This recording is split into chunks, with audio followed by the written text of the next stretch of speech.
It's kind of crazy. A lot of people ask me, what was yesterday's show? We cut Mondays out. Yeah, like, I was kind of like tired yesterday because the weekend was busy, and a lot of things happened on the weekend.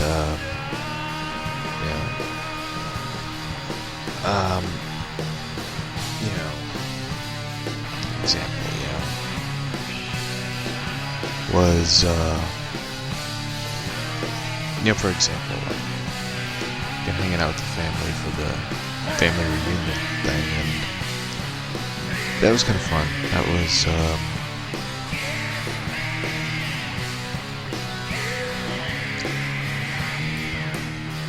it was kind of fun. It was, one thing I found out is, like, never go on a road trip with these people, because you'll end up in the ghetto, which is kind of funny. Or you end up getting like wrong directions and you end up showing up in another state.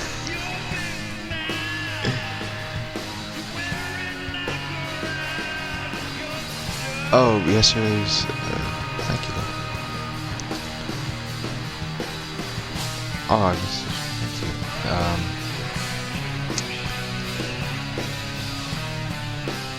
It was. Yesterday was kind of like. We didn't get to do the show because yesterday I was doing a lot of like things. Yesterday, working out, writing, stories and stuff. And, just sort of like enjoying Monday, as odd as it could be. Like, I just felt like enjoying the day. So anyway, like Sunday, I went to like a family reunion, and I haven't been at like one of those for like 10 years. I haven't seen my cousins that much, and they were like stunned that I showed up to it. And it was really fun. It was like, and hearing that the older members of the family is going to go on a road trip because they're excited. Especially my aunt. I think my aunt kind of knows that her health is not going to be great anymore because she had a heart attack. She has heart problems, and I think she just wants to do like one trip that would be something that she wants to remember and have, a good memory about. And it was one of those things that, one, I am so happy for her, because she was ecstatic. She was like excited, and she was cracking jokes, and she was just like, we got to do this road trip, we all might end up in a nursing home next year. It was just like one of those things. And for me, like, she was just like, you want to go? I was like, no, I'm good.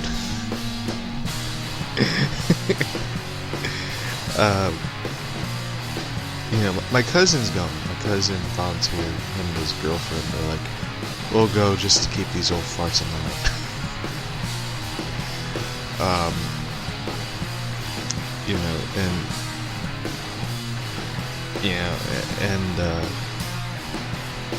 My aunt's like, yeah, we're gonna be at the beach. Ronnie could do some snorkeling, and my uncle Ronnie was just like, I ain't snorkeling shit. So it was one of those things like that I'm happy for them about, this road trip and stuff. And my dad's like, I don't know if we could go, like, and I'm like, why? And the thing is, like, I said to him, like, just go on a road trip, just do it. You're gonna be like, I wish we could have went. Do it. This year has not been great. So just go do something that's fun and memorable, and just don't end up like Clark Griswold, So that's the one part that was pretty funny. And yesterday, a lot of things opened. A lot of things closed. St. Louis Zoo is going to be opening back up. You have to make reservations. Which is dumb. Because I kind of made this comment, and I ended up getting blocked by the news. I wrote, like, what is the point of having to make this reservations? You have protests, you have riots, you have looting. Nobody's keeping their social distance and protesting, so why make reservations and why force people to wear a mask? I mean, like, here's the dumbest thing. And I'm not making reservations to go to the zoo because I ain't gonna go because I don't feel like wearing a mask when I'm outside in the summer and it's hot as hell, you know. Why should I wear a mask? You know? Like, why? And the thing that bothered me was, and what kind of like was like, I'm not going ever to the zoo this year, is that they closed the penguin house. You cannot see the penguins at all. They closed it. They closed it off. They're like, you can't go see the penguins. I'm like, what? Do penguins have corona? Like, all you smell is fish and tuna. That's it. That's all you smell in there. But they closed it, and I assume they're going to be closing the reptile house as well, and and all that. And the thing about it was just like, is there hasn't been a lot of cases of coronavirus that you hear of during this whole time. You really don't hear much about it. You don't hear people, being tested positive or anything. All you hear now is like the, peaceful protesting. And now you're going to hear like George Floyd's funeral on television. They're airing that. And I'm just like, what the fuck?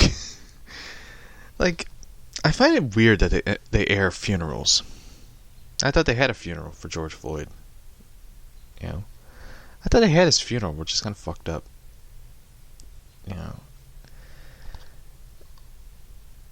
I don't know, like, why. And the weird thing about it is, I know I'm going to get a lot of, heat on this one. I'm going to use the wrestling term, heat. And I did watch this wrestling documentary I got to talk about, which is pretty fucking funny. Is this funeral is like they're going to have Joe Biden say something. And they made note that they recorded it. In case Joe Biden says something stupid. Joe Biden is the most retarded individual on God's green earth. And I know a lot of people are like, Joe Biden has not been the same. It's like, no, Joe Biden was Joe Biden when Obama was running. Like, he called Barack Obama Barack America. And I'm like, he's not a fucking superhero, Joe. Joe Biden is like the Democrats' answers to George W. Bush. Because George W. Bush said some stupid shit running. The education system. The question is our children learning?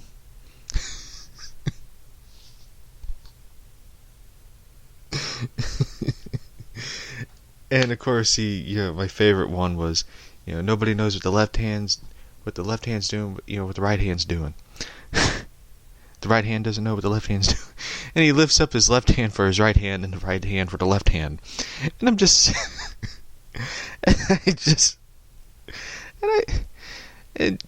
W is not the brightest light bulb in the house. I mean, it's pretty bad when the Smart Brother's named Jeb. It's just... but anyway. Joe Biden's just, like, my favorite one, he was on our news channel. And he talked about the economy.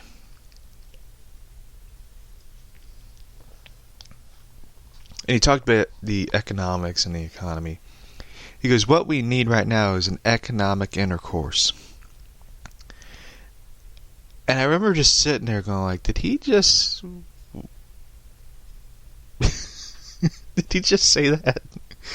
So, that's my favorite quote, was just like that. It was like, what our economy needs is an economic intercourse. It's just... But anyway, I watched this documentary yesterday. And it was about wrestling. I never... in my life, I never seen anything so dumb and violent at the same time that I just was like, this is stupid. I watched this documentary about this hardcore wrestling show about, I think it's Deep South, IWA is I think what it's called. And I never seen the dumbest white trash people on the planet Earth until I saw this documentary.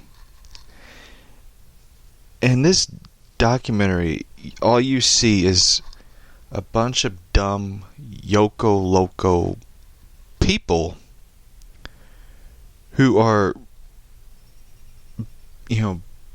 beating the shit out of each other in front of like a small group of people. You see people throw themselves through light tubes, barbed wire, flaming table. And I'm just sitting there going like, what is the point of this? Who's this entertaining? And did I just see a dude get stabbed? And I'm watching this shit. And I don't understand it. I don't understand these people. And some of them look like my neighbors, which is pretty bad. It's just... And I'm just sitting there going like, this shit is awful. And you have the guy on there, he's... I don't know how they never made TV shows about these people. Because I'm sure if you made this show on like True TV, it'd be a massive hit for people. Rednecks would watch Rednecks. And the promoter, I take it, is on there going like, yeah, we got kicked out of that building over there, and the cops showed up, and I didn't know what we're going to do. And I'm just sitting there going like, this dude is the dumbest motherfucker on the planet. When I watch this stuff, there's several questions in my head. One, how are these people alive? Two, how are they not in jail? Three, meth does a lot of things to people. And of course you got this dude on there going like, yeah, one match I wrestled, I lost a nut. And I'm just like, time out. He said nut, right? And that meaning he lost a testicle in a match. And you see this dude like bleeding. And you see the blood just pumping out of him, bleeding. And you see these people who are just like, yeah, he's bleeding. And you see one dude get stabbed. And these are the dumbest motherfuckers I have ever seen. The fans, there's a lot of problem with these people. One, they need to get help. Two, they need to get help. Three, they need to go see a psychiatrist. Like, I don't understand these people. And it's the same way with, like, backyard wrestling. Like, backyard wrestling is, like, the dumbest shit that's ever been done. I mean, as a dude who grew up in watching the Attitude Era, there was kids who were wrestling, backyard, going like, I'm The Rock, I'm Stone Cold Steve Austin. And I'm just like, these people are dumb. And I watched wrestling. And I still, like, tune in and out on wrestling. Like, I like, Dark Side of the Ring is, like, one of my favorite shows. And it's about wrestling, but it's about the true side of wrestling. It's about, and you hear, like, a lot of the shit that happened to these people, like, getting addicted to drugs, alcohol, getting involved with criminal element, like, and it's really, that part to me is, like, fascinating. That the stories behind the curtain at wrestling shows are more fascinating than what's going on in the ring. But watching a lot of these, like, hardcore wrestling stuff, all that, these people are never going to be WWE material. These people will be lucky to be joining the Juggalo Championship Wrestling. And I didn't even know Insane Clown Posse had their own wrestling promotion until I found out. And I'm just like, damn. So, anyway, that's what I watched. I watched almost an hour of redneck on redneck violence that, Jerry Springer producers are probably like, why didn't we get these people? We would be still on the air if we got these people. It was just, I'm pretty sure some of them showed up on Cops. Who knows? But anyway, let's get into the other stories. We'll get this one out of the way. The Flash star Hartley Sawyer, who played Ralph Dibbian, the Elongated Man,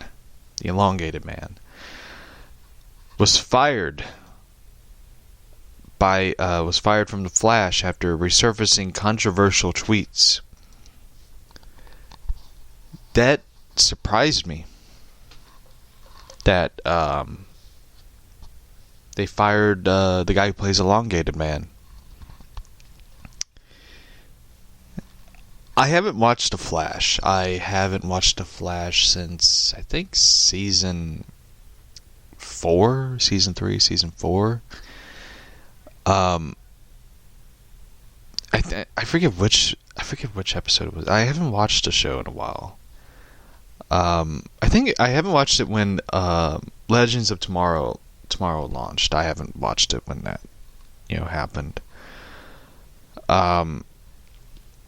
But I did watch like clips of I did watch Crisis on Infinite Earths. I watched that, and I when I had Netflix, I did watch some seasons of The Flash and see what the crossovers were like. The ones like Elseworld and the ones where they fought the Nazi versions of themselves to make a statement.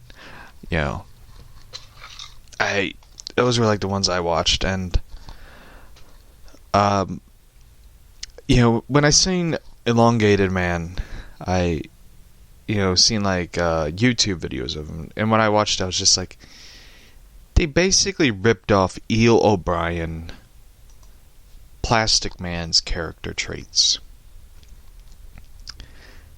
Elongated Man being involved in the criminal element, having sarcastic, witty humor with people. And I'm just like, that is Plastic Man you just ripped off. Like, Elongated Man was like the smart scientist type dude. Plastic Man was this goofy ass character who's just like, I don't know what I don't give a fuck, to be quite honest with you.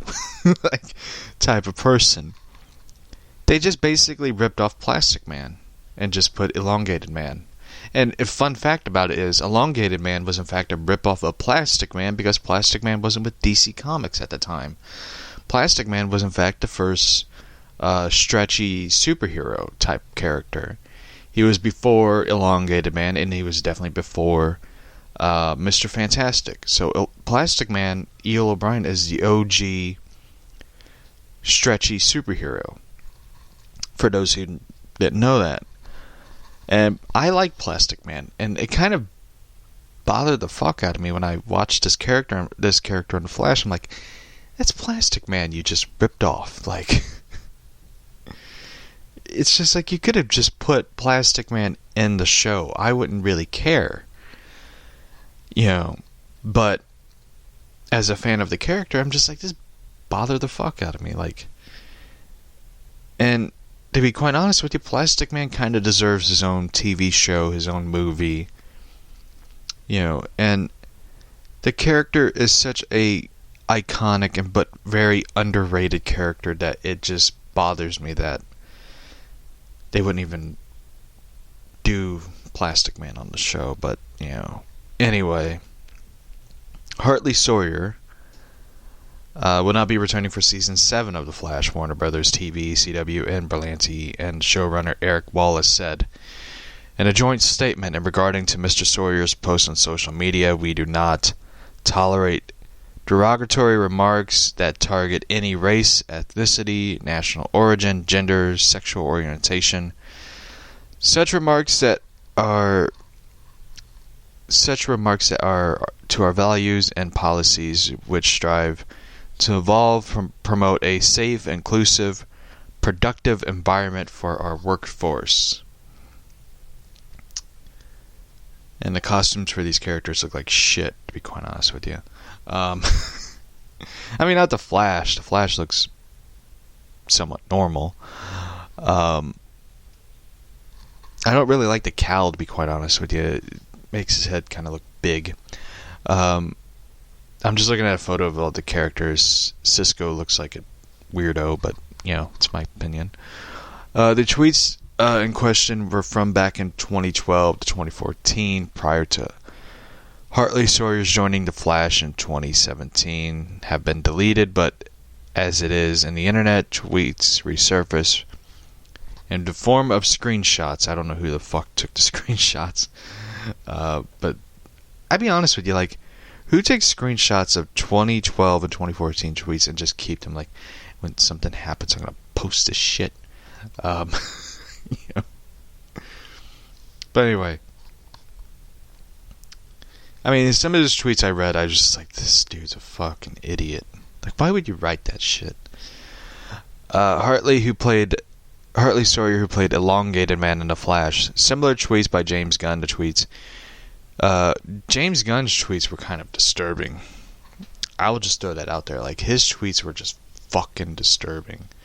When I read them, I was just like, this dude is fucked in the head. Like,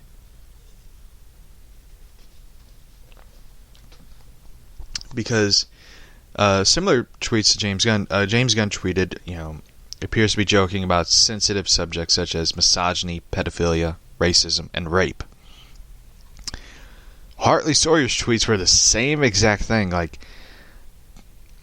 and when I look at, like, some of these tweets that him and James Gunn did, I'm gonna be serious. I'll be honest with you. They were fucking disturbing. Like, a lot of these people, I think, you know, it's like, that's why everybody calls Hollywood Hollyweird. Hollywood people are just fucking crazy.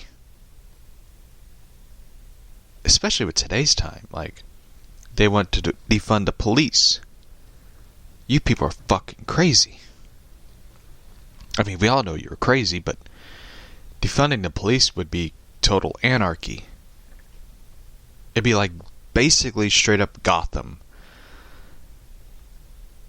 Except everything would be disturbing and everything will be violent. So, this is what his tweet he wrote in February 2012. If I had a wife, I would beat the hell out of her tonight. LOL. First off, that is not funny. That is not amusing. That is not funny at all. Saying that is just disturbing and straight up horrifying to write that. He wrote this in June 5th, 2012. As a lad, one of my favorite activities was kidnapping homeless women and cutting off their breasts.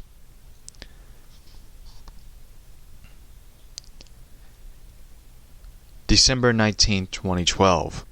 He wrote the tweet, dozing off on my couch like a child molester / my brother. November 2014. He wrote, Jingle bells, Batman smells, women shouldn't vote. He wrote like a lot of disturbing shit. And reading those, like, that is just like, this dude has mental issues, obviously. And the weird thing about it is with James Gunn's part, he got his gig back and he got a new gig, which is directing Suicide Squad. You know, like, that is just some of this stuff, like, I don't understand this dude. So Eric Wallace wrote, an African American who posted Twitter including hashtag Black Lives Matter, hashtag this morning many of you learned Hartley Sawyer will not be returning for season 7 of The Flash, concerning his social media tweets. They broke my heart and made me mad as hell. And they've included a large problem in our country because as present our country still accepts products continual harassment, unconscious and otherwise, terrorizing and brutalizing of black and brown people, which is far too often fatal in our country. That's why our country is standing up once again, shouting enough, taking the streets. So apparently he doesn't want to talk about the violence on women and, you know, and all that. Hartley Sawyer, of course, apologized on Twitter, on Instagram, not on Twitter, ironically, but on Instagram he wrote, my words irrelevant of the meant that on the intent of humor were harmful and unacceptable. I am ashamed. I was capable of these really horrible attempts to get attention at the time. I regret them deeply, he said. This was not acceptable behavior. These were words I threw out there at the time with no thought or recognition of the harm of my words could do. Now have done today.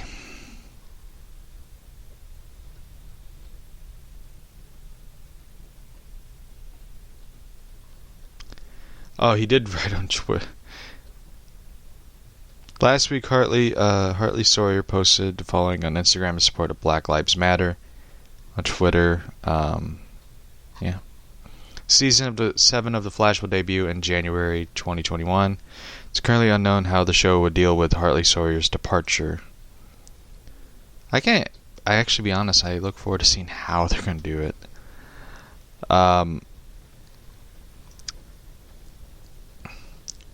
Batwoman showrunner, we'll get to this one as well. Might as well, get to two CW shows out of the way.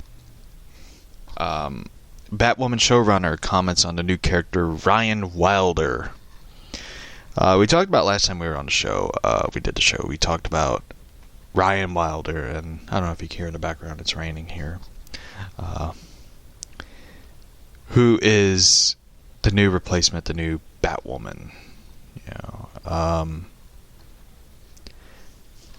And we talked about how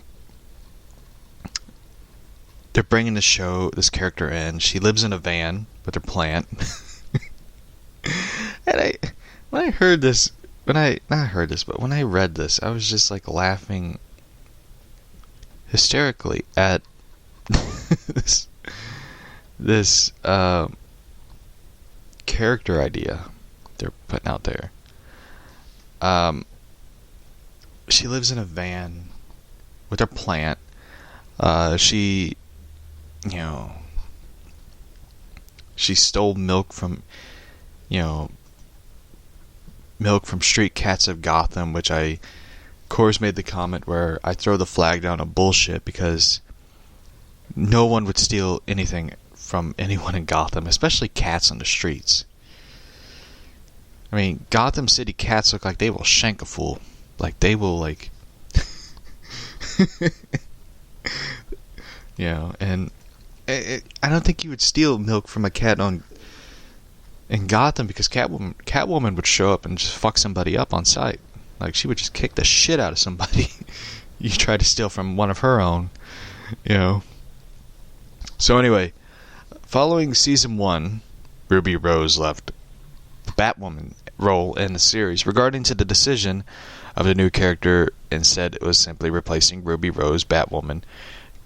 Creator, executive producer, showrunner Caroline Dries said, quote, "To be honest with you, I did consider the soap opera version of A Hot Minute, but selfishly, because we had already a couple episodes written, and the transition-wise would be seamless," Dreyer said. "Upon further reflection, and Greg helped me make this call. He is way smarter than me about this sort of stuff.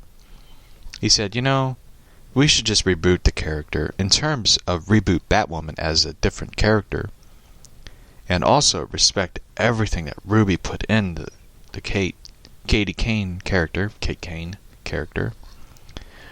She said Katie Kane, but Kate Kane, And I just think it helps the audience a little bit too. That we're not asking them to address the elephant in the room.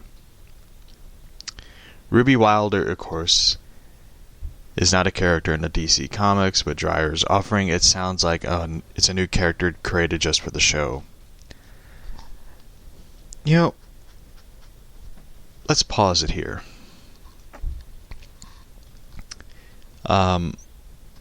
If I, was somehow involved with the show, I know this is probably going to anger a lot of people, and a lot of people are going like, wait, what? Why didn't they just replace the character with an already established Gotham character? Like Renee Montoya. Or Cassandra Cain. I mean, I know those two were in the Birds of Prey, but Renee Montoya would be interesting as Batwoman. I mean, she's a GCPD officer. What if she's just like, I had it with Gotham City Police, and just decided to become Batwoman? Take over the role of Batwoman. It's like, what if, in this new season, Renee Montoya, of course, is she was a detective, but she was pushed down in the ranking to be, a street cop. And she sees all this corruption of, like, detectives taking, the corruption of Gotham coming back since Jim Gordon's gone. Like, what if it's revealed that Jim Gordon died, and she's trying to figure out who was the one who killed him?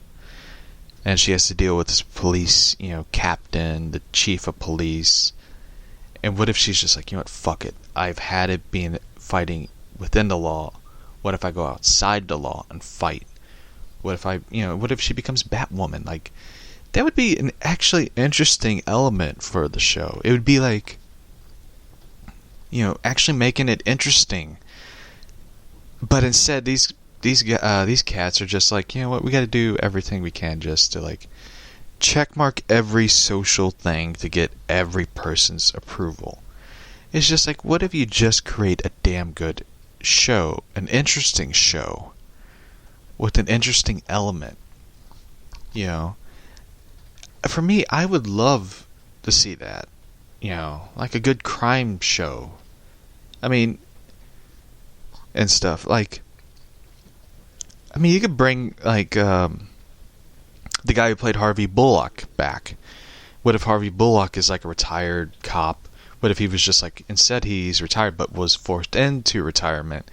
And what if he helps Renee Montoya, Batwoman, take down these guys for Gordon, to honor Gordon's memory? Like, what if they did that? Like, that would be interesting. You know, that would be really cool. That would be a really good fucking show. In fact, it would be a good story to see. You know, I mean, Renee Montoya was always an interesting character. And she was really an interesting part in the Birds of Prey movie. But with this show, you could show everything about Renee Montoya. Like, you know, she was, you know, an excellent fighter, detective, investigator. Like, come on, like, do that. But instead, no, we're gonna invent a whole new character who is boring already. You know, so anyway, Dryers goes on to say, quote, "I'm inventing a whole new character who in her past was inspired by Batwoman. So she will take on the mantle and is completely, maybe, not the right person at the time to be doing it. So that's what makes it fun." Oh, here's the synopsis and bio of who Ruby Wilder is. Ruby Wilder, female, mid-late 20s, any ethnicity. Ruby Wilder is about to become Batwoman. She's likable, messy, little goofy, and untamed. I like how they put, I said it before, I like how they put she's likable as the first thing to put up after she becomes Batwoman. She's nothing like Kate Kane, the woman who wore the batsuit before her, with no one in her life to keep her on track. Ryan Wilder. I don't know why it says Ruby Wilder in this one. I don't know. I take it Ruby Wright, so it's a typo. Ryan spent her years as a drug runner, dodging GCPD, and masking her pain with bad habits. Today she's reformed, sober. Ryan lives in a van with her plant. Like that part just killed me. Like, she lives in a van with her plant. She's supposed to be this inspiring hero, but instead it's just like, look how pathetic she is. She lives in a van with her plant. That part just like that part right there just made me go like, I kind of want to watch this show. I never watched the first season of Batwoman, but part of me just wants to watch this show.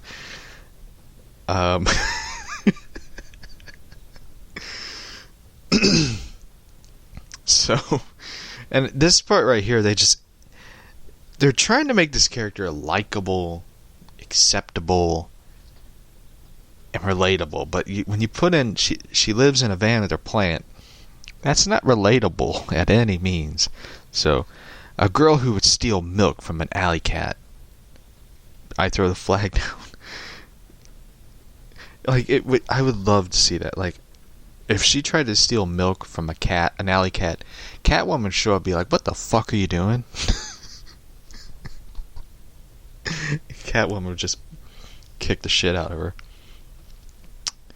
She could also kill you with her bare hands. Ryan is the most dangerous type of fighter.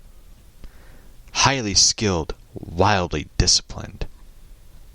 Time out.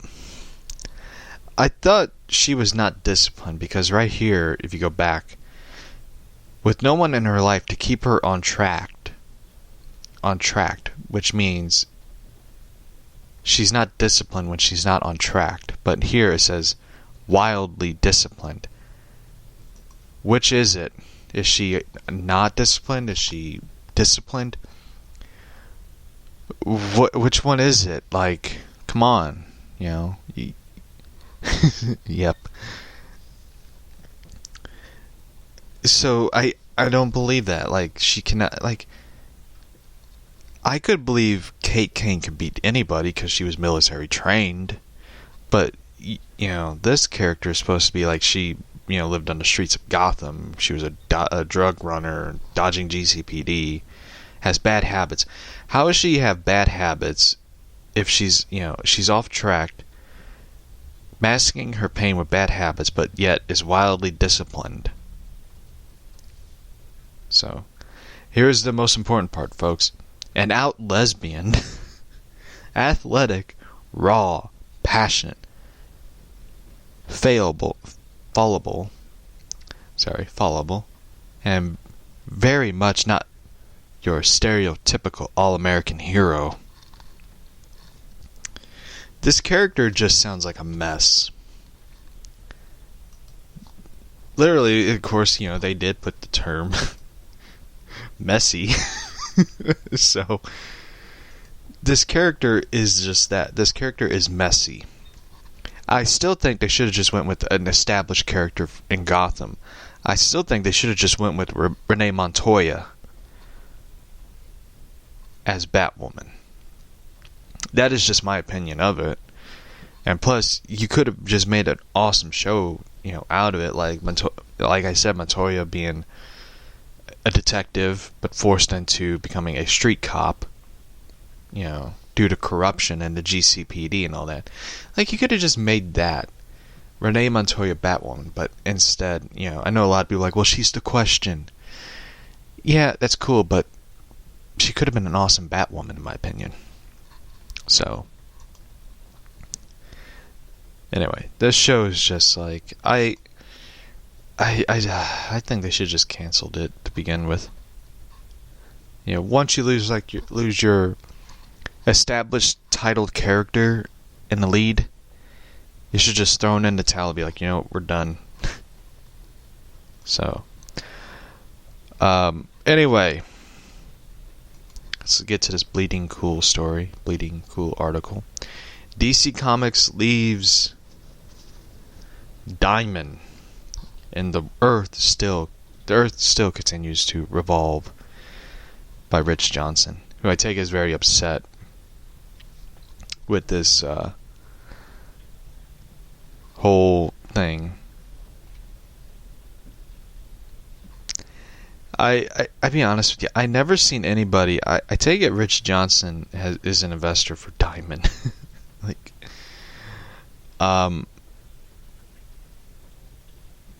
so the people like at Mile High Comics and it's pretty funny though with Mile High Comics. They're like, we're giving you a 50% off sale. And I bought like one comic from Mile High, and I never imagined I'd spend a lot of money on one book. And I had to pay for the shipping. So, and I had to pay for the shipping too. Like, I never, Mile High Comics, if you ever travel anywhere, like if you ever go to Colorado, I've never been to Colorado, don't go to Mile High, because they are like the most overpriced store ever. So anyway, Mile High is giving a 50% off DC Sucks sale. DC Sucks 50% off. That 50% still will not cover the price that they want you to pay. And I mean, I have nothing against Mile High. I mean, Mile High, of course, they're good. I mean, like, I'll give them props. Mile High had a German, shipping hub facility and stuff, and I take it that affected him. And I don't get like why a lot of people are mad at DC for continuing on their. Well, here it is. He got mad over. He wrote this whole lengthy article about how he refers to he refers to AT&T, who owns DC, as the new kingpins for DC. And he's upset over like Diamond and DC leaving Diamond, DC's course, with the new distributors, new printers, and they're putting out books. They're, during this whole COVID thing. And, oh, by the way, Hannibal is now available on stream on Netflix. If you have Netflix, I highly recommend checking out that show. I seen this this news article thing popped up. Hannibal is now on Netflix. If you have Netflix, watch Hannibal. That is one of my favorite shows. I was hooked into the show because the show, if you ever seen Silence of the Lambs, it's about Dr. Hannibal Lecter, who is a psychologist and also a cannibal. Cannibal. So, anyway, DC, of course,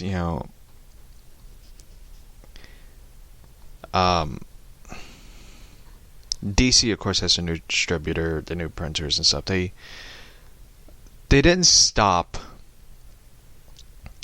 putting out comics. They did digital. And they, of course, they did not do what Marvel did. Furloughed their employees. They instead put them, on digital books. They did the Batman digital book, Superman, Wonder Woman. Of course, they have Batman, The Adventures Continues, the continuation of Batman, the animated series. And they did a lot of those. And they were, at the time, looking for new printers, new distributors, or one of the printers. Of course, they did DC Giants, of course, is in Owensville, Missouri, because nothing shut down there. So they, of course, did that. And the thing is, Diamond, I mean, Diamond's kind of been one of those companies that I take it, they will cut you a new good deal and stuff, and I take it that a lot of the, people got upset about that. So,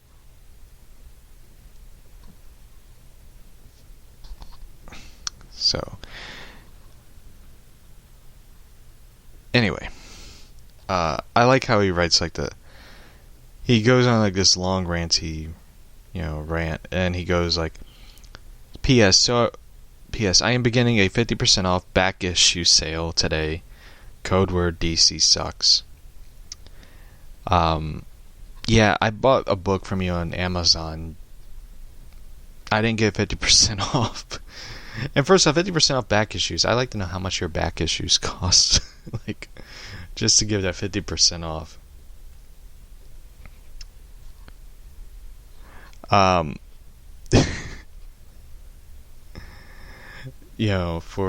For that, because I bought a Catwoman comic, a 90s Catwoman comic, and it was $13. And it wasn't a key issue. It was $13 for that issue, and I'm just that is fucking ridiculous. So, anyway, and I make no apologies for the forthrightness of the code word choice, as I am rightfully and truly pissed off. The 50% off DC sucks code word applies for all 10 million plus of our back issues comics magazines, including an awesome collection of that Pam purchased this morning. Those key issues and will be in our premium new stock link at about 10 a.m. tomorrow, Saturday morning. Only new issues, my few variants and professionally graded comics are excluded. So you can't use the 50% off for new issues, the few variants, and professionally graded comics, are excluded. Please stay safe and have a great weekend. We will all survive because love is love. But when it comes to DC, apparently that. So people are like pissed, and I defended DC. DC is a company. AT&T is a company. They have to make money. They have to. I mean, they did not furlough their employees. They did not fire any of their employees during this pandemic. They kept them employed. They kept them working. Marvel, I don't even know if Marvel is back open. Like, I gotta look up Marvel real quick.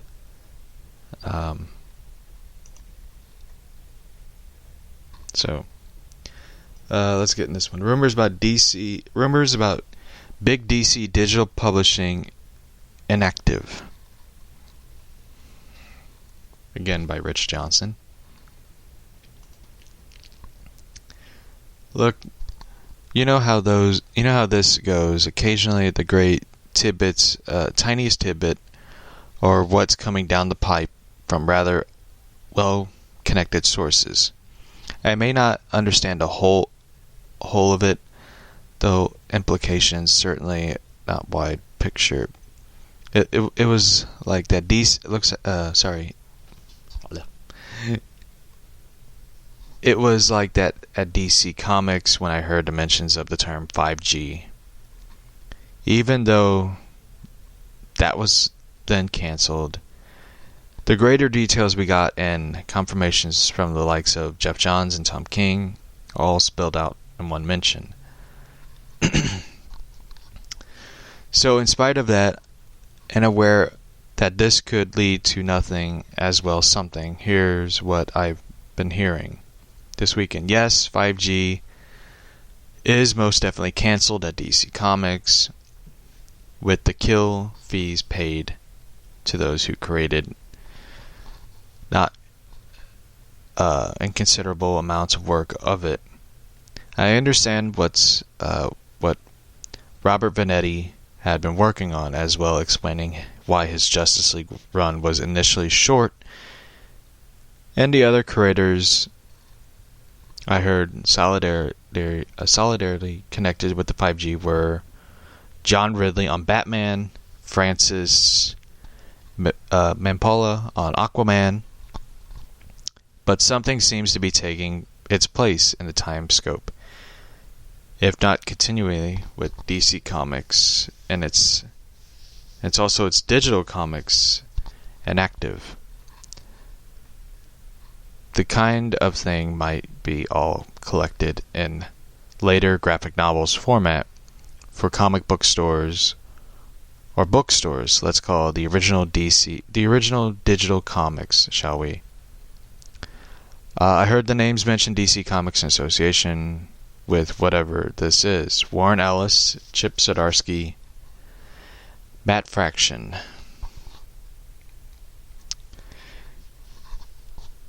And that is what is involved with the new version of Superman and Batman. That is it, nothing more. It came from well-connected comic book creators but who knows how things will change even in a short retelling. So I take it DC's wanting to move into digital. I think they should do digital books. Not end their print line, but I think that DC should take an advantage. I mean, like, they have AT&T, and AT&T does a lot of digital things, so they're going to take advantage of it.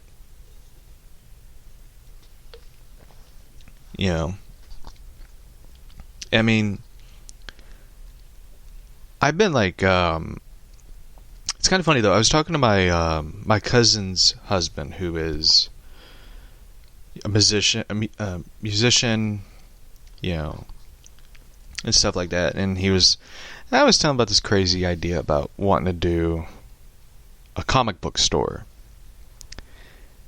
And he's like, oh, that'd be cool. Like, I mean, he was like, there's not a lot of stores like that in our area, the rural area, and stuff.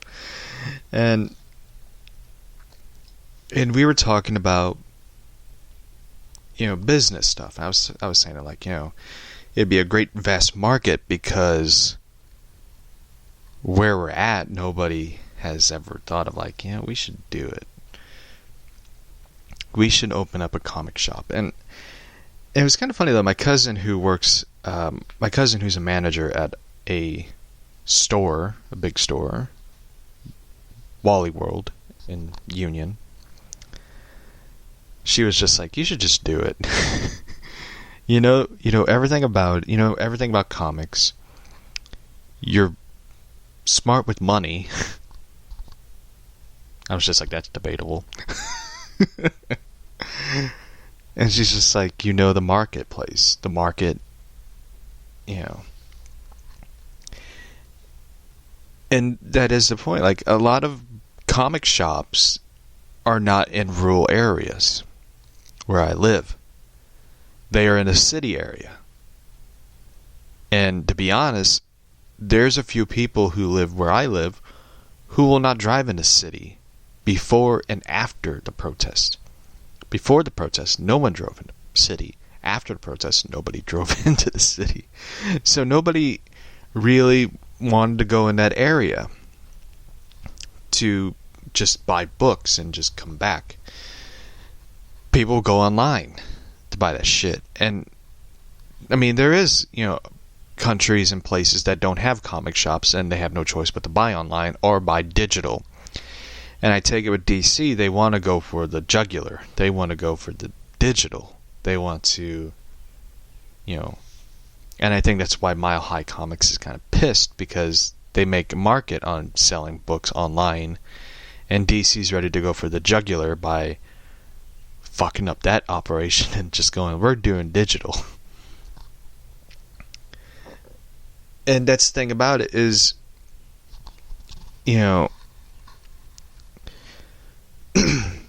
I think that's a great thing that, they want to do digital. I mean, like, that was brought up, Germany, and I know people in Germany that don't have comic shops, and they love comics, and they love the characters, and they want to read the books, the current stories. That's a great thing for DC to do. DC could go for that. They could go for that market. And that would be a great thing for them to go into that market and get those customers and stuff. Marvel, on the other hand, Marvel did the same thing. I mean, they have the unlimited, and I don't have that because I don't want it. And I haven't read like any good Marvel books. It's kind of funny though. Like my nieces, my oldest niece and my oldest nephew are into the comics and stuff. Like, my oldest niece is a big fan of Batwoman. She likes the Predator books now. Like the Predator, the new Predator comics came out by, I think, I forget who published it, but it's based on the movie Predator, and she likes that. She likes the movie, with Arnold Schwarzenegger and and stuff. And my nephew, of course, is reading Spider-Man Noir and stuff, and stuff. So, I mean, like, there are people who are interested in comics, and there are people who are not interested in comics, and I don't, like, it's kind of funny, though, because I kind of pissed off, this weekend. I pissed off, like, a lot of people. One of the people I pissed off was my oldest niece's fiance, husband, whatever he is. I don't really fucking care. He does not like books. He does not like reading. And it's a miracle that this kid graduated high school. He does not like reading books. He finds reading lazy. And I listened to this fucker rant on Sunday about reading. And this dude is like the most retarded person on the planet. He is like the people that is in that hardcore wrestling documentary. Except I think those fuckers are smarter than him.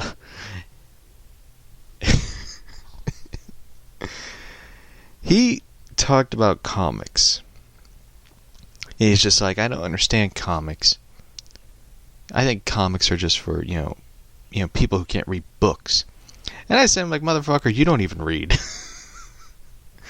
Like, and he was just like looking at me. I was just like, you don't know, you don't read books.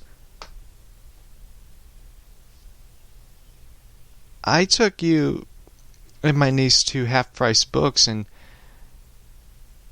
you didn't want to. You were complaining that there was a bunch of books in there, and I was just like, it's a bookstore, you fucking idiot.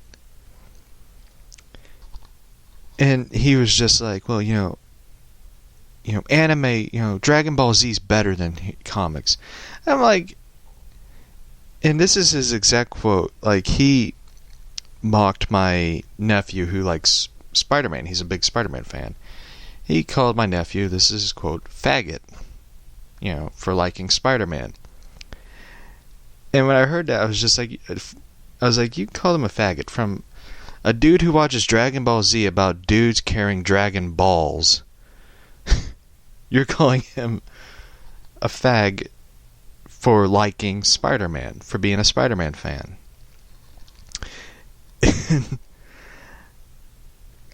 This dude is just like retarded. I honestly think that he is not right in the head. And a lot of people think that I'm rude just for saying that, but I'm just being honest. I don't know how this dude graduated high school without reading books. You have to read to learn stuff. Your brain is like a sponge. You need to soak in information. Because that's what people do. They learn, they read. They want to know more. I mean, how the hell are you supposed to know what goes on in the news without reading anything? And shit, like... And I'd be honest with you, talking to this kid, I'd rather bash my head against a brick wall. Because I cannot stand talking to this dude. This kid. He's not a dude. I'm going to say kid because he acts like a kid. I cannot stand. I cannot stand him.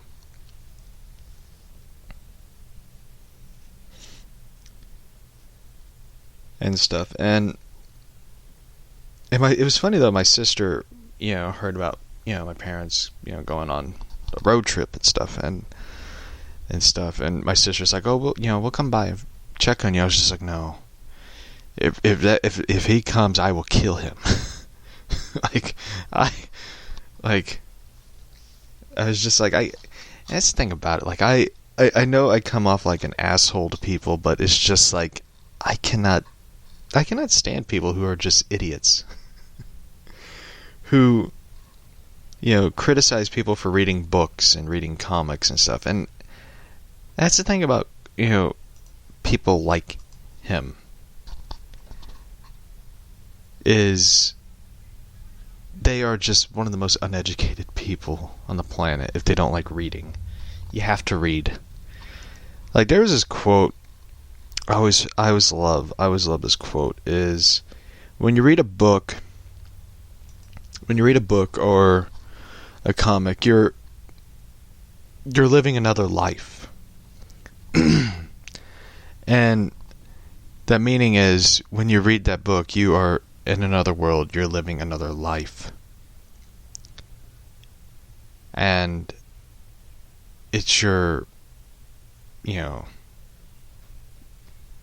it's your life and stuff. And I always found that amusing, and I always not amusing, but I always find that comment, that quote, endearing.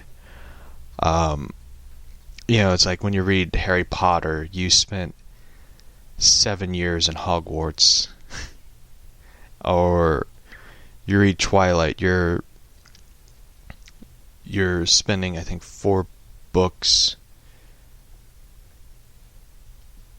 in that world and stuff, or Tom Sawyer, or Little House on the Prairie, or The Old Man in the Sea, or stuff like that.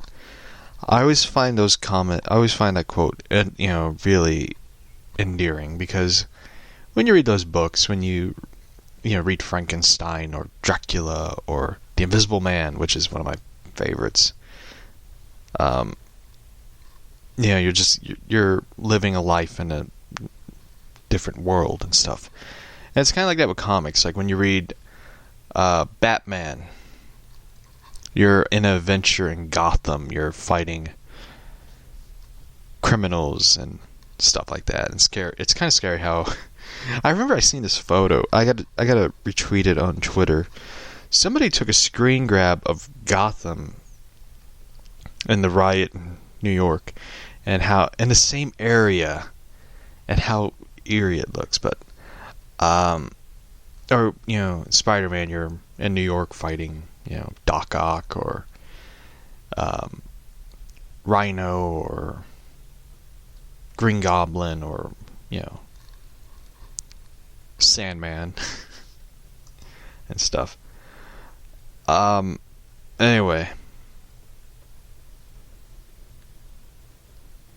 so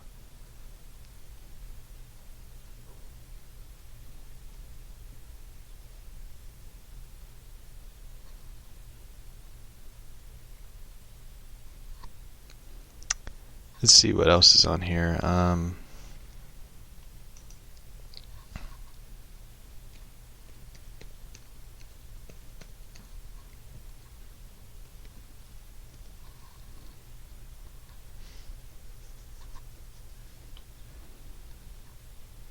The internet's running slow.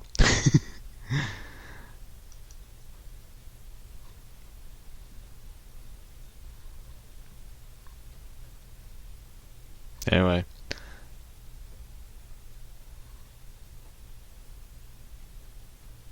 Hmm.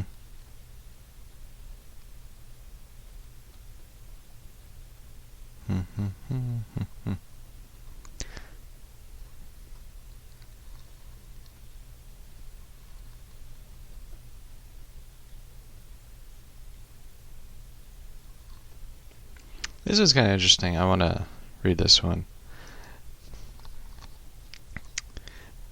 This involves Gotham. Speaking of Gotham City, this is a comic book CBR.com article. Why does Gotham City have so many abandoned amusement parks? In their look for the long resolved comic book plots, CSBG sees why Gotham City has so many abandoned amusement parks, ready for villains to use as their bases.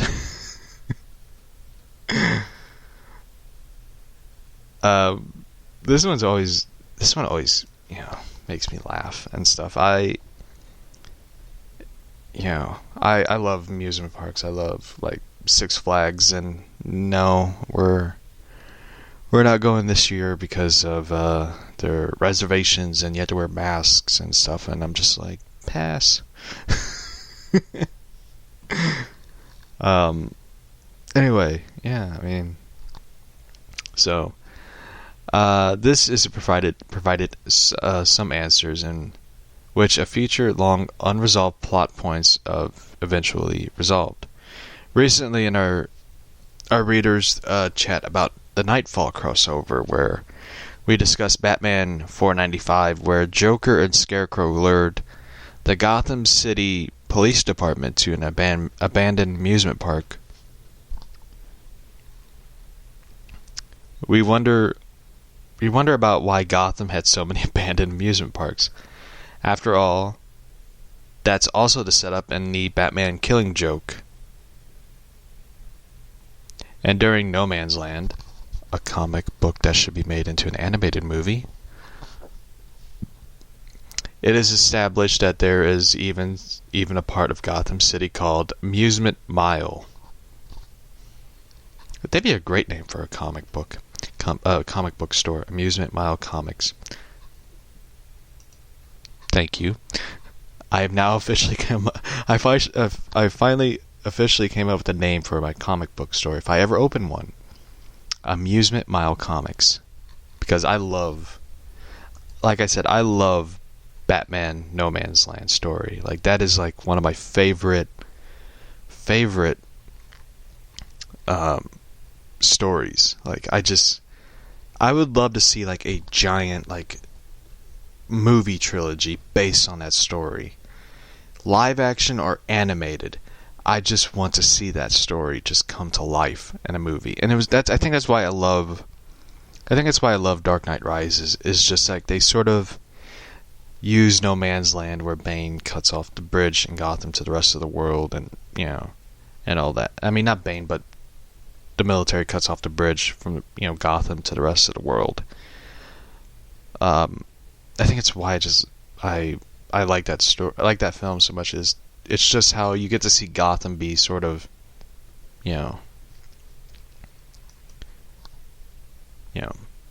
abandoned. But anyway, I'm sure somebody came up with that name for their store. But why is there a whole big area of Gotham City that is just an abandoned amusement park? And there is. You have Cassandra Cain, who's just like standing on a rooftop, and you see like this entire amusement park that's like a big section of Gotham. Maybe, I don't know, maybe somebody in the comics just love amusement parks. Who knows? As well, a reader, Tom A., who was in the chat, wrote to me the answer. In Batman Streets of Gotham #4 by Paul Dini, we learned that when Gotham City was more of an industrial town, a great war grew up between two businessmen to develop the best amusement park, to get all of the spare money from laborers of Gotham.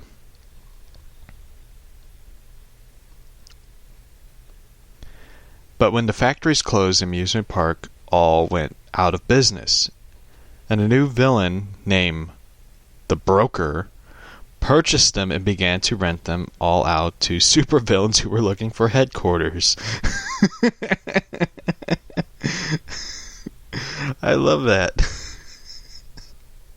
I love that. I actually love that. Whoever is the Broker is the best villain ever. Are you looking for a headquarters? Yes, I got 2 amusement parks. Which one do you want? We got one with clowns, and we got one with no clowns. We got a Ferris wheel in one, and we got a giant roller coaster in the other. And I imagine the Joker like, oh, that is a tough choice. Tough choice. I think we'll go with the one with the Ferris wheel. And you remember in Arkham City, Joker has his own headquarters, which is an abandoned amusement park, where there is a giant Ferris wheel, and that Ferris wheel are nothing but bodies. It was just like, anyway, that is kind of fucked up. And there you have it, thanks to Tom's suggestion and the answer. So, I gotta read that issue, because that's gotta be a good one. Anyway, sorry, I woke up at like 5 in the morning. So, and Lilo just woke up now. Anyway, I'll be honest, I don't know who would show up at my house at like 7 in the morning. Probably neighbors. Neighbors are probably just being loud. Anyway, so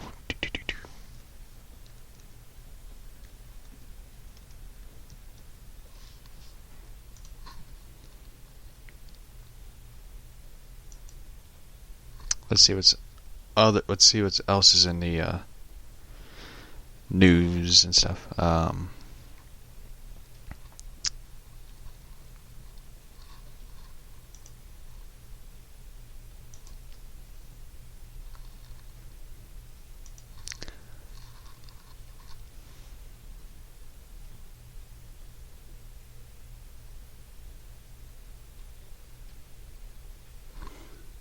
Let's see.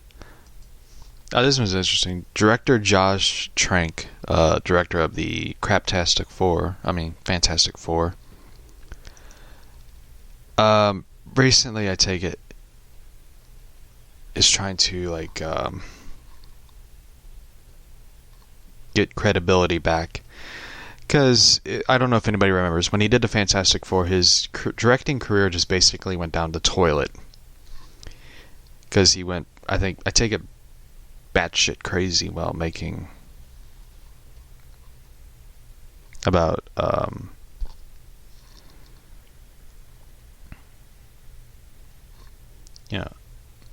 he basically went crazy while making the Fantastic Four movie.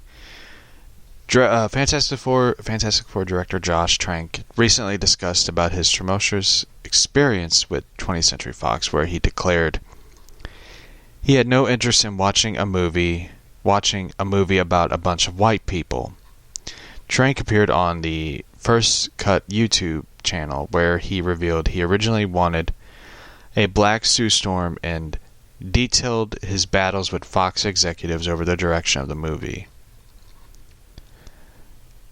In the middle of talking about his decision to cast Michael B. Jordan as Johnny Storm in the film, Trank said, "So the question of diversity, it was maybe like a second thought, to be honest, because it wasn't really like I didn't think about that as much I didn't think about that much because to me that's by default. You need diversity in movies."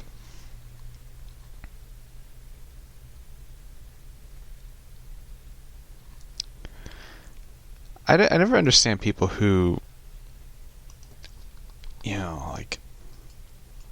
they talk about diversity and stuff, and they make a big deal about it. And I mean, if you look at the '60s Batman TV show, there was diversity. Like in season 3, you had Eartha Kitt as the first African American black Catwoman. And you had Cesar Romero as the first Latin Joker, and that was the best part of the show. Was just you didn't know, that was the best part of the show. You didn't even realize, because Eartha Kitt, who's a brilliant person, spoke about diversity, equal rights, and all that. She was the first black woman to play Catwoman, and that was the cool part about it. Then you had Halle Berry come in, and now you have Zoe Kravitz, and that is really cool, and stuff. And you have to hand it to the '60s Batman show because they did that peace signs, and you have to hand it to the '60s Batman show because they opened the door for that. And Cesar Romero, who is the best Joker ever, I will fight anybody to the death over that, because Cesar Romero, is a fascinating person who I wish people would talk more about. That's the thing that always bothered me. It's just everybody's just like Joker. You immediately think Joaquin Phoenix, you think of Heath Ledger, you think of Jack Nicholson, you think of Mark Hamill. It's what about Caesar? He did a great job with Joker. And I just wish people would just talk about him. People need to talk about Cesar Romero. He's, he was one of the best Jokers in my opinion. He had to laugh. He had, and I remember they did this reunion of the Batman cast of the show when they were talking about I think Batman Returns, or Batman 89 Batman, I forget. And when you see, they had like Burgess Meredith and Cesar Romero like sitting together. They were like in a different state, and they had Adam West and Julie Newmar together, because they're always together when they talk about Batman.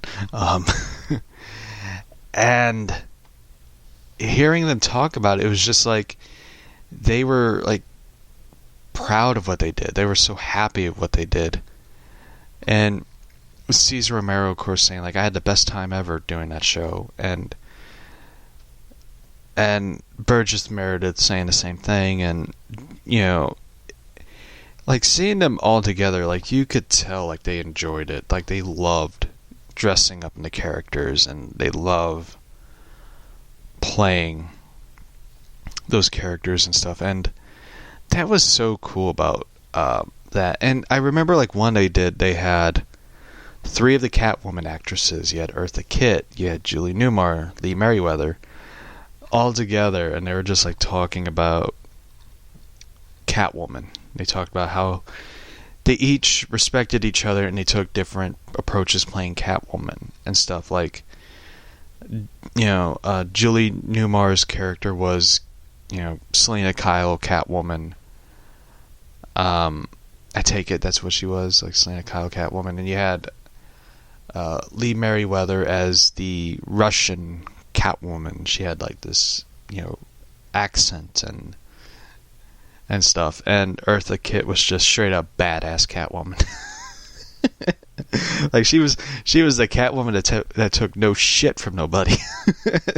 that was Eartha Kitt's Catwoman. She just, like, I love the one part where the Joker gets out of, like, they did like episodes in season 3 where the characters were paired up together because they had to save, you know, money on the budget, so they had to pair characters together and stuff.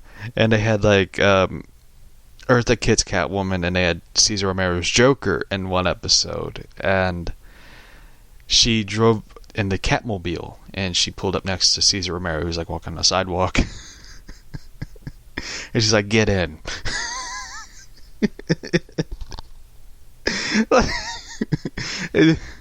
And that was just like, that was like my favorite part of Eartha Kitt's Catwoman, because it was just like, that was so badass. She had like a cat in the one seat, and she's like in the driver's seat, and Cesar Romero's Joker's in the passenger seat, and they all drove off together. Like, you never seen that before, ever. And that's what made it so funny and entertaining and stuff. And you know, and Halle Berry's Catwoman, I never got to talk about that version of Catwoman, besides it being awful. But also, at the same time, it fell in the same category as Birds of Prey did. Like, except this Catwoman film just fell harder. Because I take it with Birds of Prey, they were setting up the platform for Batman to appear in it.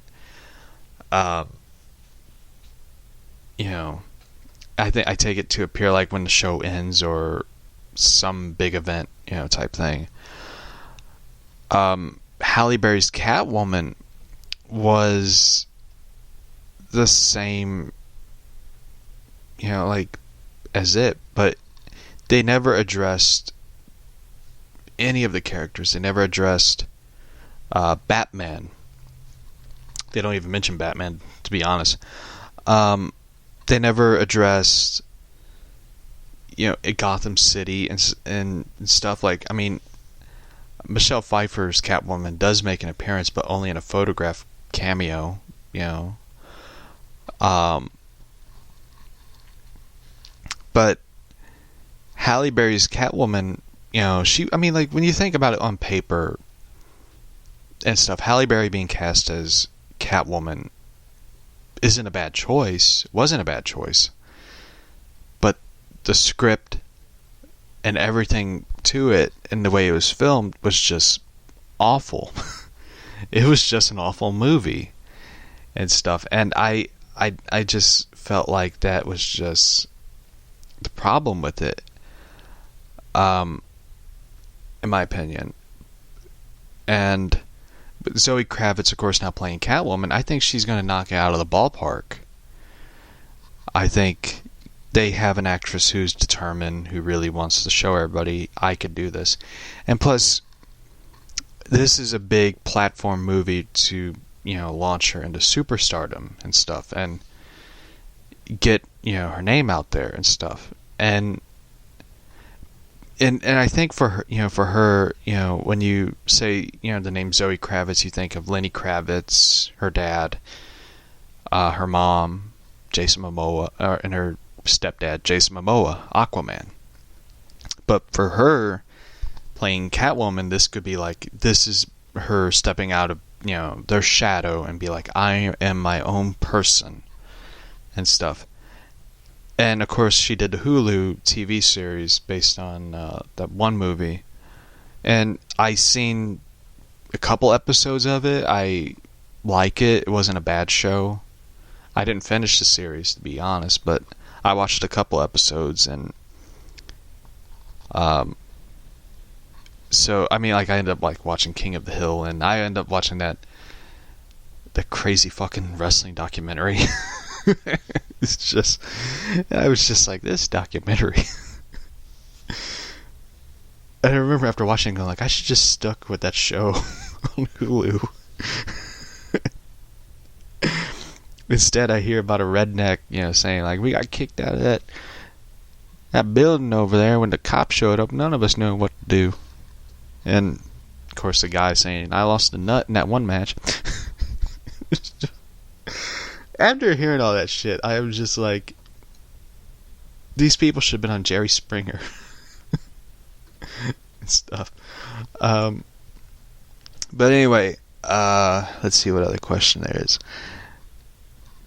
Do you think Affleck's Batman movie will happen now with the Snyder Cut and AT&T and all that?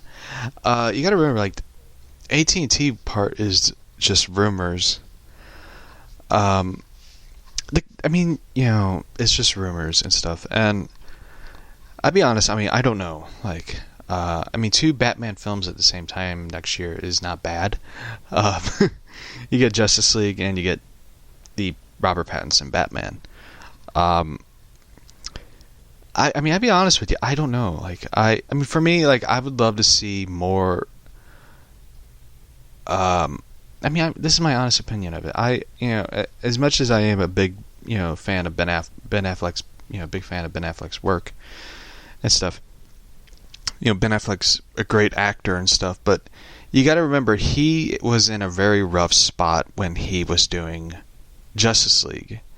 He was in a very rough part of his life. He was dealing with alcohol issues. He was dealing with a lot of shit. And he was, dealing with the Joss Whedon, director, reshoots and all that shit. The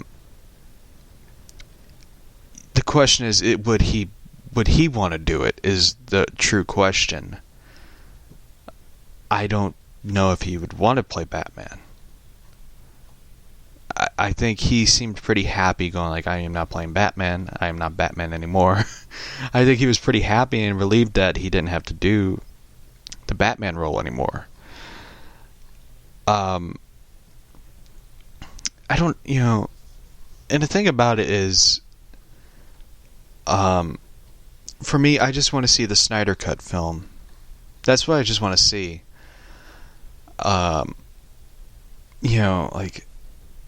I like to see the, Ben Affleck film and stuff, but I just want to read the story. I want to read the script.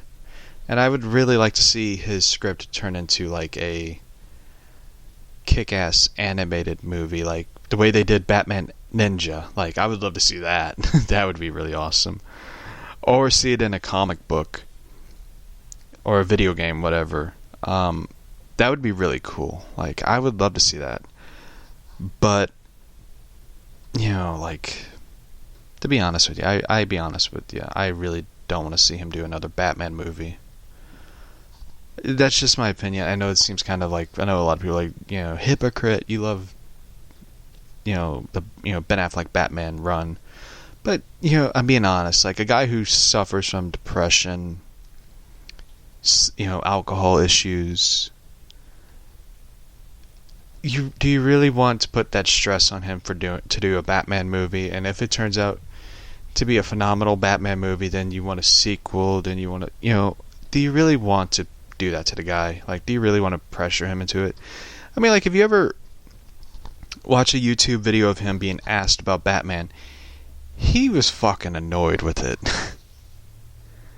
Like, he was promoting his one movie, The Town, which is not The Town, The Accountant. The Accountant, which is a really good film, by the way. They kept asking about Batman, and it's just like, the dude's in a good fucking movie, like. And when he did that one movie, that passion project of his, that didn't turn out to be really good. I think Live by Night, I think that's what it's called. Again, they asked him about Batman. What are you gonna do, a Batman movie? And when he did that Netflix movie with Charlie Hunnam from Sons of Anarchy, again they asked him like, why did you quit Batman? What is your next Batman movie going to be about? Like, they hounded the guy about Batman. And, I think that's just what bothered him a lot, was just that. And when he talked finally about it, where he said, like, when he did this, the reshoots and stuff, where he just didn't enjoy it, he didn't enjoy the reshoots, he just got annoyed with it, you kind of see his point of, like, why he didn't want to do Batman anymore. And not only that, but they sort of pressured him into quitting Batman. Where they're just like, you'll kill yourself when you do this film. Like, so, to be honest, like, you kind of don't blame the dude for, wanting out of playing Batman and stuff. And I seen his one movie he did, The Way Back. That was a good movie. Like, it's a very heartbreaking film to see a guy struggling and stuff, but it was a good movie. Like, I think he deserves a Golden Globe for that, portrayal and performance and stuff. He definitely deserved one when he played George Reeves in Hollywoodland. Hollywoodland's like a great film, by the way. Very insightful about George Reeves, the guy who is the second Superman. Who played, I know a lot of people say he was the first Superman. It's like, technically it was Kirk Allen.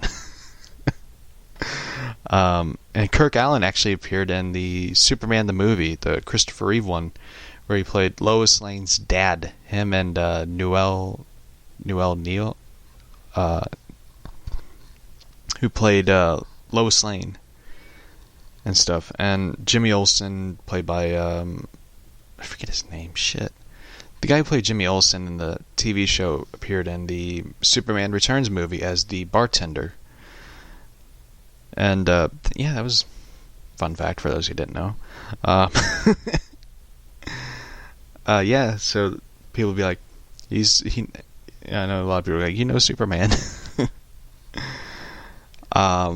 Yeah, so here's a question. Did you get to read Catwoman 80? I'm always asked that question.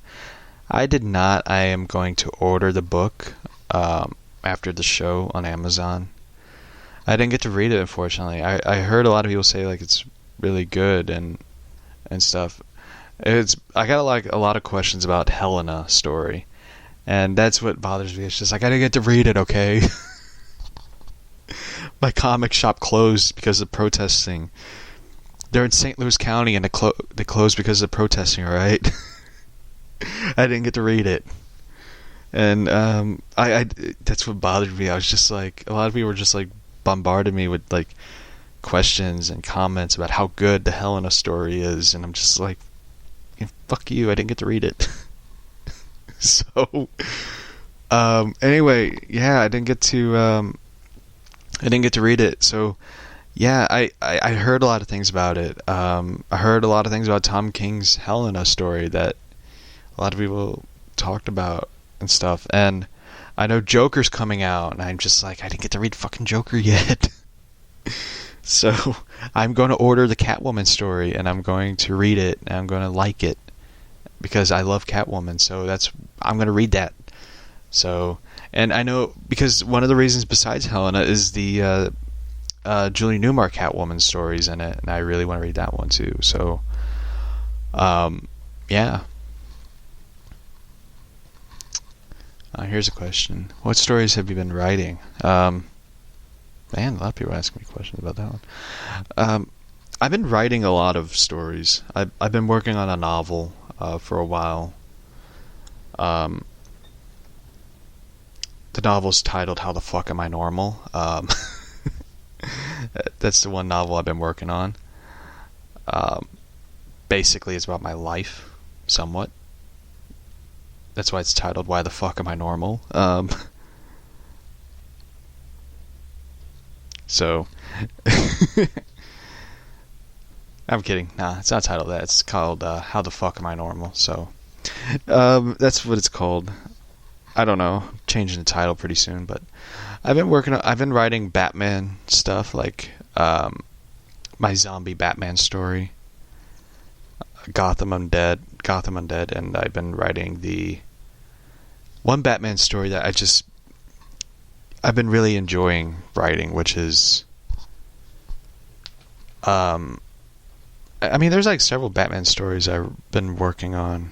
Streets of Gotham, one which is about inspired by the Frank Miller Batman script, oddly enough. Arkham High one I've been working on as well, so I've been doing like edits. The story's finished, but I've just been doing edits and stuff to sort of like tie it to the sequel and stuff. And I've been working on the sequel one, so that's what I've been working on, which is pretty cool. So, yeah, you know. I know somebody dared me to write a Superman story. That's the funny thing about it. It's just like, I know a lot of people it's just like, if you could write a Superman story, what would it look like? I jokingly said, like, well, look at the Superman Lives script, and you could see it. You know, I've been telling people about the Superman Lives movie, and it's kind of hard to like sell it to people. Like once you mention like Nicolas Cage as Superman, it's hard to sell it because people think of like the wacky, crazy Nicolas Cage. But I've been telling people, like, you need to like rewatch some of Nicolas Cage's old, films and stuff. And Nicolas Cage is a really, really good actor and stuff, and he is really a good actor. Like I tell people, like, you need to go check out, like, go see like Gone in 60 Seconds, Leaving Las Vegas, which is like one of his best movies ever. National Treasure, Family Man, Kick-Ass.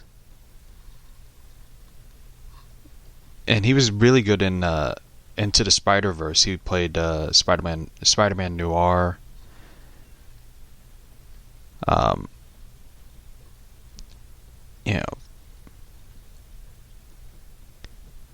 But Leaving Las Vegas, I highly recommend, because he plays a guy who, it's based on a novel where it follows an alcoholic screenwriter played by Nicolas Cage as he drinks himself into oblivion in Las Vegas. When Ben meets the beautiful Saria,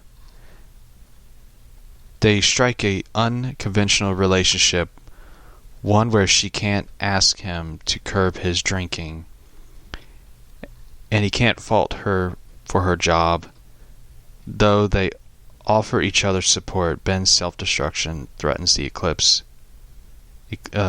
Threatens to eclipse their bond.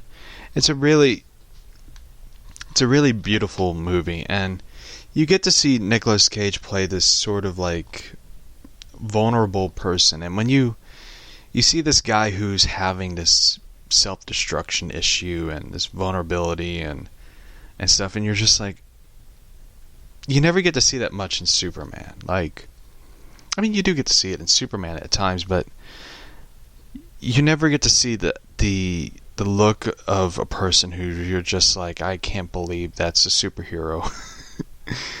And I think the problem is when you look at like you do a side-by-side comparison. You look at Nicolas Cage and you look at Henry Cavill, or Cavill, I forget how they pronounce his last name, but you look at the Man of Steel actor, Henry Cavill. You're like, this dude is Superman. Because, he has a square jaw, and stuff. But when you look at Nicolas Cage, you're just like, I have a hard time believing that dude could be an alien from another planet and stuff. And, for me, like, if I had to write a Superman story, I would write it, about Clark Kent and stuff. And that's the problem with, like, Superman today, like the comics. I was flipping through the pages of Superman that Bendis has been writing. I'd be honest with you, like, I haven't enjoyed it. I didn't enjoy looking at the book and stuff, because he cut out the most important part that makes Superman, which is Clark Kent.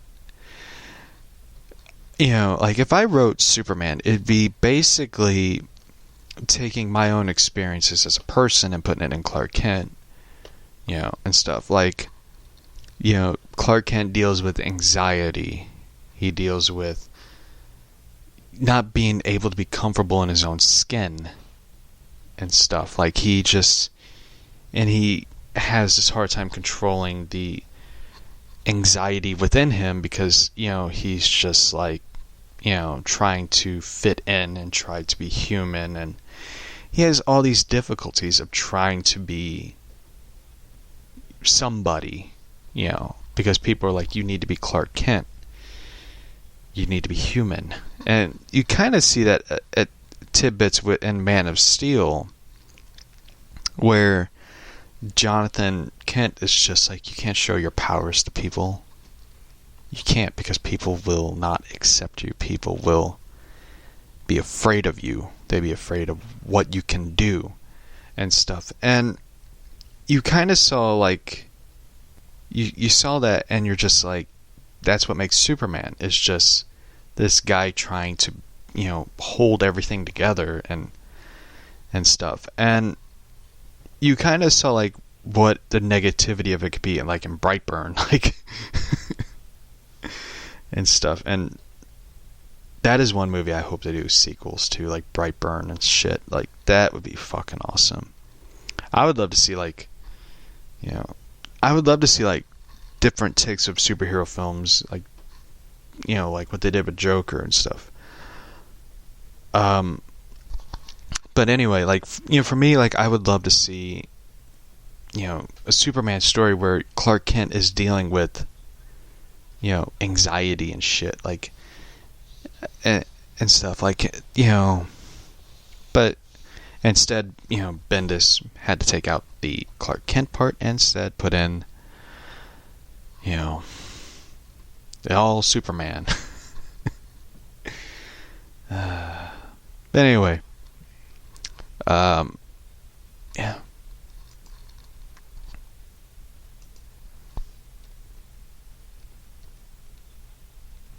I wonder if they're going to do a Brightburn sequel. That'd be interesting, though. Like,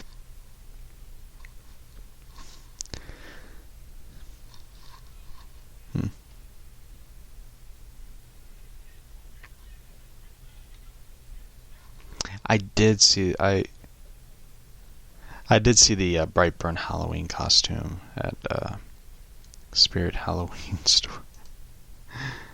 I did. That was kind of like that was the freakiest thing.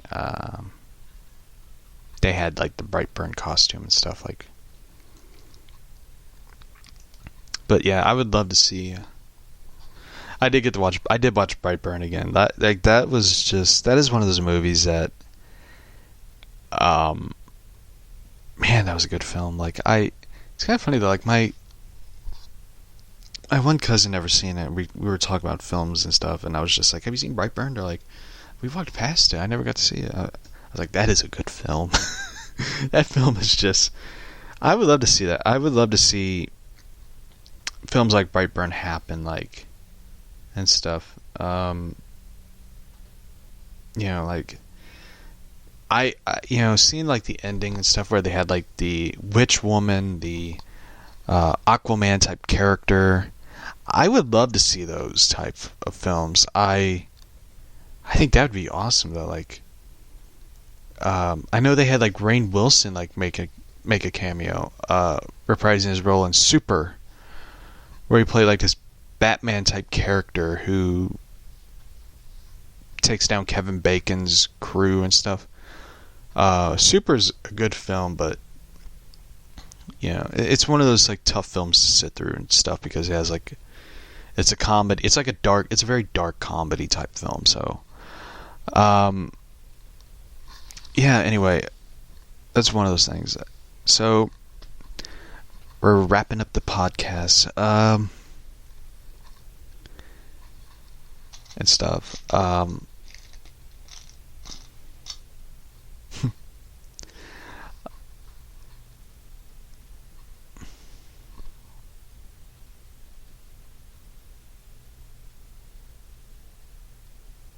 So anyway,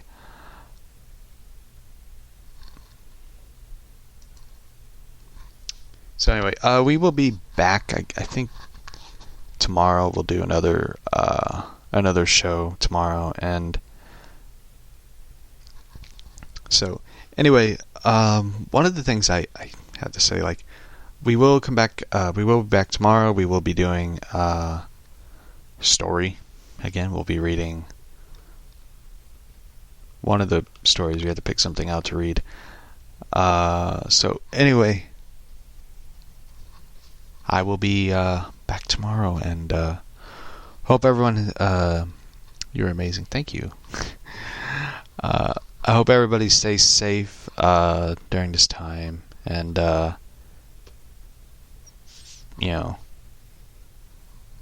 world's crazy, but we're all in the same boat together. So anyway, we will be reading the story. I don't know which story we'll be reading. I am going to, I guess, Batman vs. Predator. I know I talked about it a couple times and stuff, and I know I talked about wanting to read that one, but I don't know. Like, there's some stories I want to read. Like, I know one book I bought which was pretty cool, Batman Houdini, for like $2 at half price books and stuff, and I've been reading that one. I really enjoyed it. And it's an Elseworld story, and I love those and stuff. And I would love to see like Elseworld stories be made into like movies and stuff, like Gotham by Gaslight into like a live action movie. That would be like spectacular and stuff. And of course, Batman Hollywood Night, which is like one of my favorites. I would love to see like Batman Hollywood Night made into a film. You get to have like, I would love to see that. I would love to see that and see Michael Caine play a cowboy Alfred Pennyworth. The closest that has ever been made is in the movie Secondhand Lions.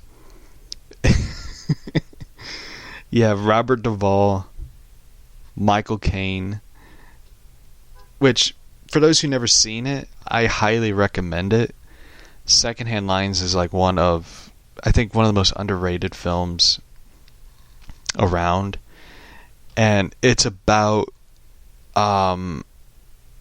this kid played by Haley Joel Osment, who is dumped off by his mom to her, like, uncles and stuff, played by Robert Duvall and Michael Caine, and they are both like retired, and they were adventurers and stuff, and they believe that they're still young at heart. You know, Robert Duvall still believes he's young, but he's, you know, older and stuff, and they adopt this. They order this lion. They, you know, order this lion. They imagine it like being this, you know, lion type, you know, king and stuff, to shoot, because they, you know, I don't know why, but they end up getting this old lioness, this old, you know, female lion and stuff, and who runs in her cornfield, and Robert Duvall and Michael Caine's like, we can't shoot it. It's old like us. We can't shoot it. And the boy, played by, you know, Haley Joel Osment, becomes friends with this lioness, and she becomes sort of like the protector of him, and it's a really, you know, it's a really beautiful film and stuff, like, and the boy's like, I don't know, I don't understand why the lioness likes me, and Robert Duvall's like, well, she looks at you like you're her cub, you know. And it's a really beautiful film, and Michael Caine is just brilliant. Like, any film Michael Caine is in, Michael Caine is brilliant, because, you know, he is Michael Caine. I still think, like, to me, like, I know a lot of people always say, like, the guy who played Alfred in Gotham is the best, which he is. He's a good Alfred, like, you know. But Michael Caine just brought so much to Alfred and Batman. Like, he, you know, like, he is, like, in the film Dark Knight Rises, it just showed how important he was in that film. He was just, like, once Alfred left, everything, you know, Bruce realized that his support is gone. And, you know, like, that's just kind of how important, you know. And that just showed how powerful of a presence Michael Caine is as an actor. It's just like, once he's, you know, like, once his character leaves, you realize everything's just not the same and stuff. And I don't know how they did not give Michael Caine an Oscar nomination for his portrayal of Alfred in Dark Knight Rises, but that is a crime itself, because, you know, when you see him in the one part of the film, and I always point this out, like, how damn good of an actor he is, where he, you know, says to Bruce, like, you know, like, talking about how he heard, you know, him cry, echo in that home, Wayne Manor, how it affected him and stuff, and him saying, like, I am not going to bury another member, you know, basically saying, I'm not going to bury another member of my family. Like, that part was just like, man, that hit, you know, and stuff. And the guy who plays Alfred in the Batman movie with Pattinson, man, I wish him luck, because, like, as much as I like Jeremy Irons, but man, they could not fill in the shoes that Michael Caine left as Alfred, because Michael Caine, man, he just, you know, he knocked it out of the ballpark. Like, he was a big part of that film, like, and stuff. And I love the ending, and I know a lot of people always debated, like, they were like, is it like the ending of Inception? Was it all a dream? And I'm just like, no. No, I don't believe it was a dream. Like, I believe that was real, like, and stuff. And I love that ending, and I wish they would have, you know, like, had them sit together and stuff. But, you know, I love that ending. That was a good ending. You know, Alfred seeing Bruce and Selina make it out alive of Gotham, and oh, that was a good ending. That is a perfect ending for a trilogy. You know, and I remember seeing it, and seeing it when it came out on DVD. I didn't get to see it in theaters, like, and stuff. I remember me and my dad were watching it. My dad was like, "I can't wait to see this movie." And I remember the ending. He goes, "I don't get the ending," and I had to explain it to him. Don't you get it? Like, Bruce had the happy ending. Bruce Wayne, Alfred, Selina, they got the happy ending. They got to make it out alive in Gotham. And he was just like, and he's like, the pipsqueak's gonna be the new Batman. Referring to Joseph Gordon-Levitt's character, and stuff. Like, I like the part in how it should have ended. Where Clark Kent goes, "Hi, Alfred. Sorry Bruce made you cry."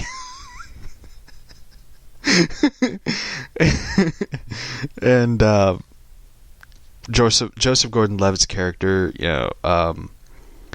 thinks the bat suit's gonna come up, and it's a Robin suit, and he goes, "Heck no, I ain't wearing that."